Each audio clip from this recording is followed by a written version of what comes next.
My daughter is in fifth grade. For the past month, there has been a boy who has been badly bullying her. It has gotten to the point where she said she doesn't want to go to school. The school has done an okay job of dealing with it, but the boy's mom has been very uncooperative and taken her son's side. On the two occasions I have talked to her about it on the phone, she was extremely nasty, and the last time even screamed and cussed at me. My daughter has been going to school with this boy since kindergarten. Up until very recently, I was under the impression he didn't have a dad. Either he was out of the picture or deceased. The school rosters only list his mom's name and information. I have never seen his dad at any school events, and my daughter says she has never heard him talk about a dad. But a week ago, I found out he actually goes to his dad's house on weekends, and his dad, and all his extended relatives on that side, lives in a small rural community about 45 minutes away. I asked a friend if they knew anything about his dad. Apparently, the parents divorced the year before he started kindergarten. This friend told me the mom has referred to her ex as a narcissist and abusive, and that she had a restraining order against him for several years. She also told me she heard from a staff member that the mom specifically requested that the office and all her son's teachers never contact his dad. Over the weekend, I did a bit of snooping on social media and some of those people's search sites and found out his dad's name and contact information. Today at school, my daughter's bully shoved her on the playground and sent her to the nurse's office. As a result, I gave his dad a call and told him about what had happened that day and about the bullying that had been going on. I didn't say anything negative about his ex-wife or how she had dealt with the bullying. His dad, despite what I heard, actually seemed very nice. He was very apologetic and assured me that there would be major consequences that weekend and that it wouldn't happen again. I had a really good feeling after getting off the phone with him that there would be action taken, unlike with Mom. Just a few hours later, I got a furious text from my son's bully's mom. She said that her ex made a really nasty call to his son right after my call, screaming at him, cursing up a storm, calling him names, and making all sorts of threats about how horrible the coming weekend will be. She says he followed up by sending her a really hurtful text, calling her things like runt and witch, and accusing her of being a bad mom and letting their son be a bully. He told her he's going to post about her on social media to expose what a terrible mother she is. She said she knows her ex's family will start harassing her now as well. She said I had no right to contact her ex. She ended by saying, "Thank you for all the drama and pain you have brought into our family's lives." Was I wrong for contacting this parent? Now for a few comments before the update. Comment 1. Not the idiot. I would consider sending a screenshot to the dad. I am petty, but I would probably reply to her that she was given a chance to correct her son's behavior and chose not to. So in the future, if there are any more incidents, you will be going directly to the father. You only have her word that he is any of those bad things, but you have seen what a jerk she is. Comment 2. She is a bad mom. This is the truth. She is teaching her son to be a bully that uses violence against people. He will grow up to be a violent person and a bully. If she can't handle her son, just give him to someone that will actually educate him, not the idiot. Now for the update. Hey everyone, it's been 2 weeks since I last posted about the situation with my daughter's bully and his family. I never expected things to escalate the way they did, but here we are, and I need to get this off my chest. After I contacted the boy's dad, things took a turn for the worse. The mom's furious text was just the beginning. The next day at school, my daughter came home and told me the boy had been pulled out of class by the principal. Turns out, his dad showed up unannounced, demanding to speak with his son and the school staff about the bullying. The school was in a frenzy because they weren't supposed to let the dad have any contact during school hours. It was a mess, and everyone was talking about it. The boy didn't come back to school for a few days after that. Rumors were flying around among the parents. Some said he was suspended. Others thought maybe his dad took him out of school. My daughter was relieved he wasn't there, but I could tell she was anxious about the whole situation. Then, out of nowhere, the boy's mom showed up at my door. She was red-faced and looked like she hadn't slept in days. She started yelling the moment I opened the door, accusing me of ruining her life. She said ever since I called the boy's dad, her ex had been on a rampage. He had actually posted about her on social media, just like he threatened. Her phone was blowing up with messages from his family, calling her all sorts of names and accusing her of being a terrible mother. I tried to calm her down, but she was beyond reason. She blamed me for everything, saying that if I had just minded my own business, none of this would have happened. I felt terrible, even though I knew I was just trying to protect my daughter. The next day, the boy was back at school, and my daughter said he was different. He kept to himself and didn't talk to anyone. At recess, he sat alone on the swings, not playing with the other kids. It was like he was a shadow of the kid who used to bully her. Then came the heartbreak. My daughter, who had been so scared of this boy, started to feel sorry for him. She told me that she didn't think anyone deserved to be yelled at by their parents like that. She even tried to talk to him to ask if he was okay, but he just walked away. I couldn't believe it. My daughter, the one who had been tormented for so long, was showing compassion to the very person who had caused her so much pain. It was a bittersweet moment, seeing her demonstrate such maturity and kindness. But the drama didn't stop there. The boy's mom and dad ended up having a huge public argument at the next PTA meeting. It was supposed to be about fundraising for the school, but they hijacked the meeting to air their dirty laundry. The dad accused the mom of being neglectful, and she shot back, calling him a deadbeat who only showed up to cause trouble. The confrontation was jaw-dropping. Parents were whispering and texting, and the PTA president tried to intervene, but it was no use. The meeting ended abruptly, and everyone left feeling uncomfortable and shocked. Since then, the boy has been quieter at school. He hasn't bullied anyone, as far as I know. His parents have been ordered by the school to keep their disputes away from school grounds and school events. It's been a tense piece, but at least my daughter feels safe again. Looking back, I wonder if I should have handled things differently. Maybe I should have anticipated the fallout of contacting the boy's dad. But then I remember the look of relief on my daughter's face when the bullying stopped, and I know I did what I thought was best at the time. My old crush wanted a baby, but used me as her backup plan. I dumped her and moved on with help from my daughter's mom. I, 37-year-old male, am a single father to a beautiful girl, 9-year-old female. She is my pride and joy, and life is great with her. But she is the only one I will ever have, as I have been sterilized a few years ago. I don't really tell people about it. It's my own business. Not that I don't want any more children, I just don't want any more mothers of my children. My daughter's mother and I have an amicable relationship, but it has taken a lot of work and emotional anguish to get here. I can't say that the next one would be as amicable, so I made the decision to get a vasectomy. Maggie, 37-year-old female, has been a crush of mine for the past 20-plus years. She's unmarried, has no children, and works as a gymnastics instructor, which keeps her fit. She's just as beautiful as the girl I admired in high school. I moved away while she stayed in our hometown, but we've kept in touch and grown to be really good friends. She adores my daughter and frequently comments on how much my daughter has grown over the years, with love reacts and emojis. Nothing out of the ordinary. I just took it as her being nice. A couple of years ago, I admitted my crush to her since I feel we're mature enough to not be embarrassed or for her to make fun of it. She took it well, but we never pursued anything further from it. That is until last Christmas.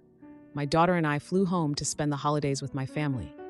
My parents were ecstatic to see their granddaughter, and my brother's kids were happy to see their cousin. Maggie saw that I was in town through social media and messaged me. We made plans for lunch when my parents were available to watch my daughter. We met at a coffee shop, and she hugged me tightly and rested her head on my chest. High school me would have felt a little aroused, but I just hugged her back. Coffee turned into dinner, which turned into drinks. During the drinks, the conversation turned intimate. She finally blurted out, "OP, I want you to impregnate me," in between giggles, and I laughed along. I saw it as an invitation back to her place, where we eventually ended up.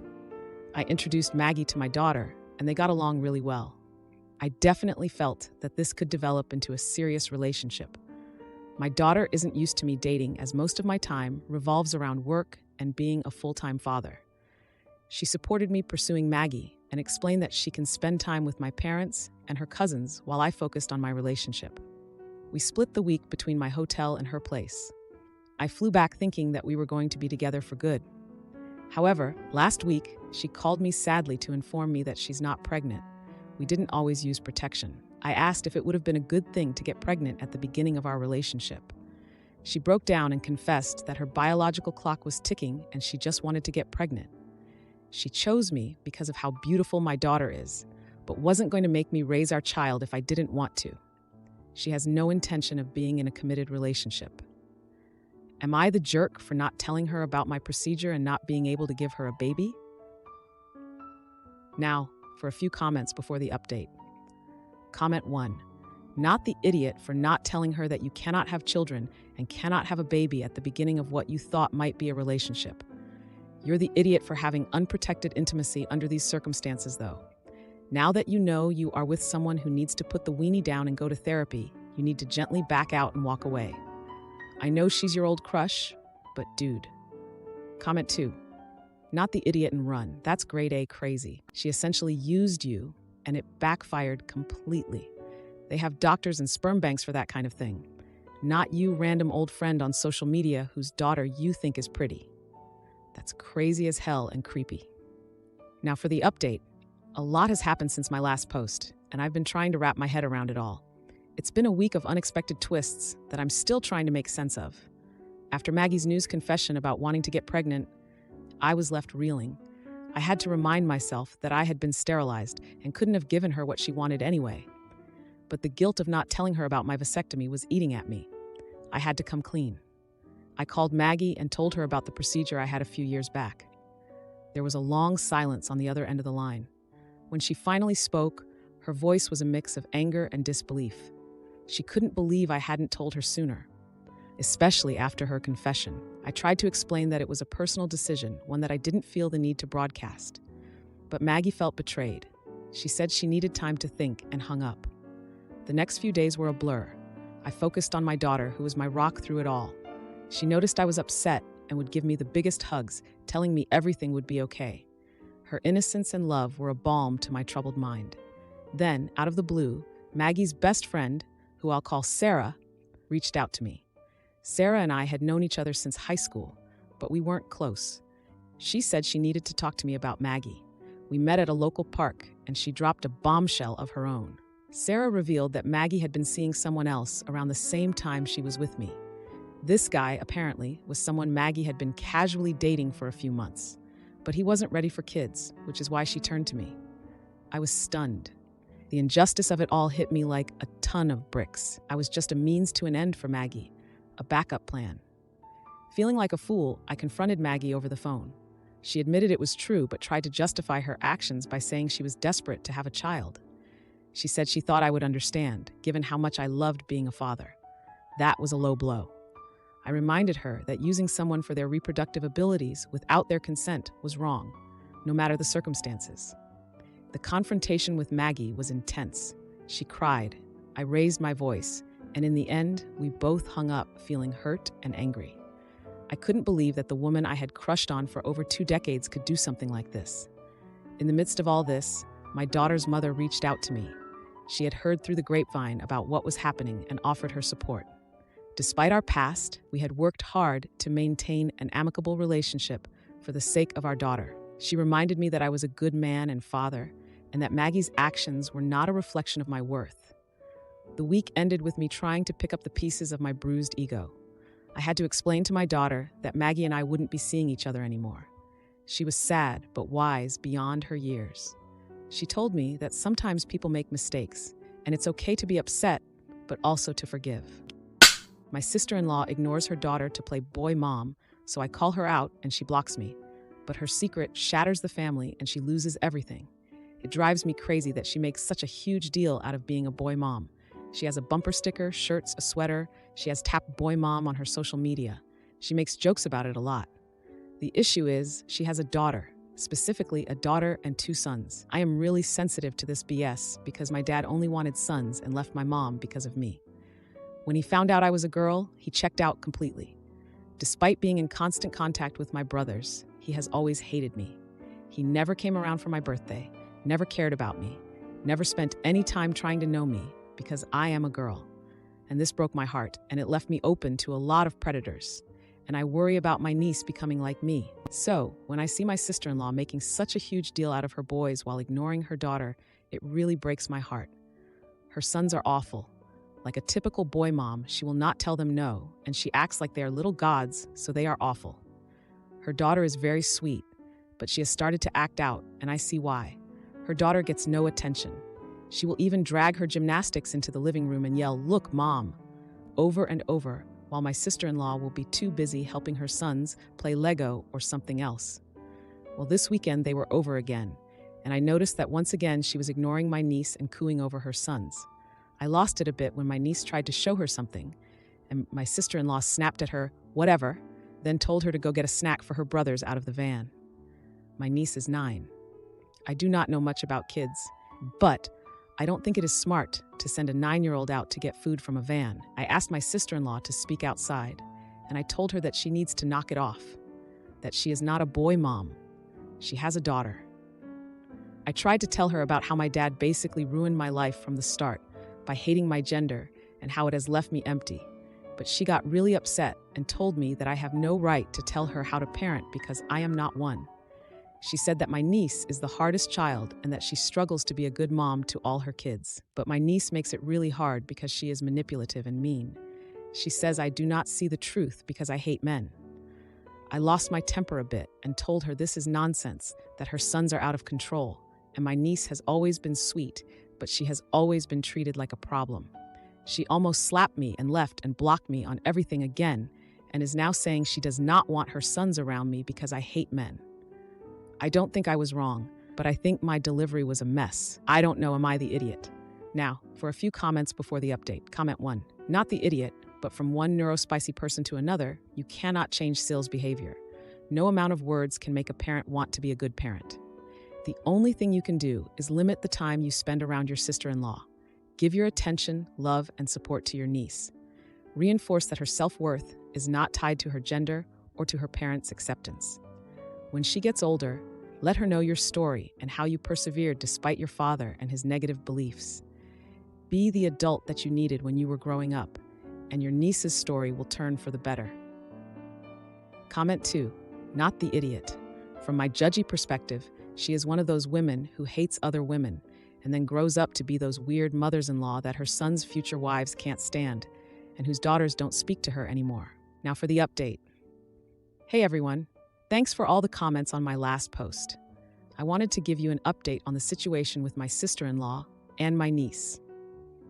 After our last confrontation, things went from bad to worse. My sister-in-law had been avoiding me, but I couldn't shake the feeling that my niece was still being neglected. I decided to reach out to my brother to see if he had noticed anything off with his daughter. He's always been the more level-headed one, and I thought maybe he could see things from a different perspective. I remember when my brother first met his wife. He was so in love, and they seemed perfect for each other. But as the years went by and they had their 2 sons, I noticed a shift in their dynamic. My brother, who had always been attentive and caring, started to take a back seat in parenting, letting his wife call the shots. It was like he was trying to compensate for something, but I couldn't put my finger on it. When I talked to him, he admitted that he had noticed his daughter acting out, but chalked it up to typical kid behavior. He hadn't realized the extent of the favoritism his wife was showing towards their sons. I could tell he was struggling to come to terms with the situation. He promised to keep an eye out and try to be more present for his daughter. A few days later, my brother called me, his voice shaking. He had caught his wife in a lie that turned everything upside down. She had told him she was taking the boys to a soccer game, but he found out she had actually been meeting up with an old flame from college. My brother was devastated, not just by the betrayal, but by the realization that his wife's obsession with being a boy mom was a cover for her own selfish desires. The confrontation that followed was intense. My brother demanded answers, and what came out was shocking. His wife confessed that she had always wanted a big family, but after having their daughter, she felt overwhelmed. When the boys came along, she saw it as a chance to start over, to create the perfect family she had always envisioned. She admitted to neglecting their daughter, not out of malice, but because she felt disconnected from her. My brother was heartbroken. He had been so caught up in his own world that he hadn't seen the signs. He realized that his daughter's acting out was a cry for attention, a plea for her parents to see her. He vowed to make things right, to be the father his daughter deserved. The fallout from the betrayal was messy. My sister-in-law moved out, and my brother started taking steps to file for divorce. He was determined to get custody of all 3 kids, especially his daughter, who had been through so much already. In the midst of all this, my niece started to open up to me. She told me how she felt invisible in her own home, how she just wanted to be loved like her brothers. It broke my heart to hear her say those words, but I promised her that I would always be there for her, no matter what. My brother has been trying to rebuild his relationship with his daughter. He's been attending her gymnastics meets, something his wife never did, and he's been making an effort to spend one-on-one time with her. It's a slow process, but I can see the change in my niece. She's starting to smile more, to come out of her shell. As for my sister-in-law, she's been trying to reach out to explain her actions, but my brother isn't ready to hear it. He's focused on his kids, on healing the wounds that have been left behind. If you like this video, you'll probably like these too. Also, while you're here, please consider subscribing. It's your support that keeps this channel alive and allows me to make better and longer videos. Have a great day.